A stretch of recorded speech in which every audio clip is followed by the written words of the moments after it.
De même, dans les nouvelles pratiques, on conseille aux producteurs de faire des semis interrants où on va mettre des légumineuses avec des crucifères et du coup ça va restituer de la matière organique et ça évite d'employer des engrais minéraux.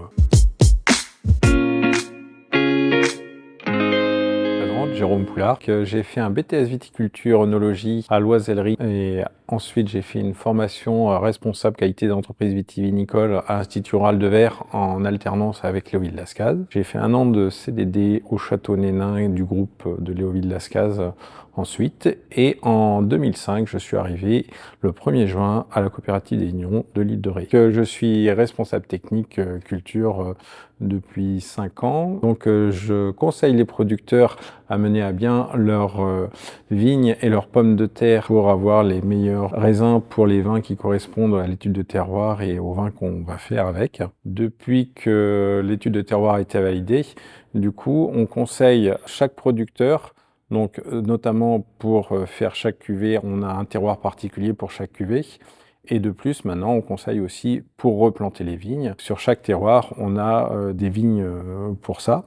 Ensuite, en accompagnement, on va aider le producteur à protéger sa vigne. Donc, on a plein d'outils. Donc, le premier, c'est l'observation, où on va voir s'il y a les maladies qui se développent.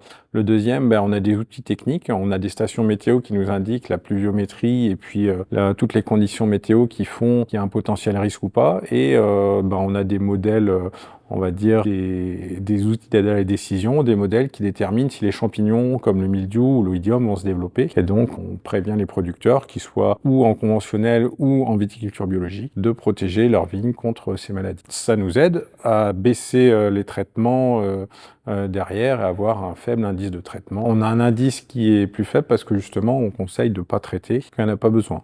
Donc, on a un indice de fréquence de traitement qui est aux alentours de 10, là où dans la région on est à 18. Après on a aussi des outils d'aide à la gestion de la vigueur, à savoir que plus les vignes elles vont être vigoureuses avec beaucoup de vigueur, plus elles risquent d'être malades. Donc après on aide le producteur à gérer sa vigueur et à éviter d'avoir trop d'azote qui derrière entraîne des maladies. De même dans les nouvelles pratiques, on conseille aux producteurs de faire des semis interrants où on va mettre des légumineuses avec des crucifères et du coup ça va restituer de la matière organique et ça évite d'employer des engrais minéraux. Et donc c'est aussi utilisé en agriculture biologique avec les producteurs qui sont en agriculture biologique.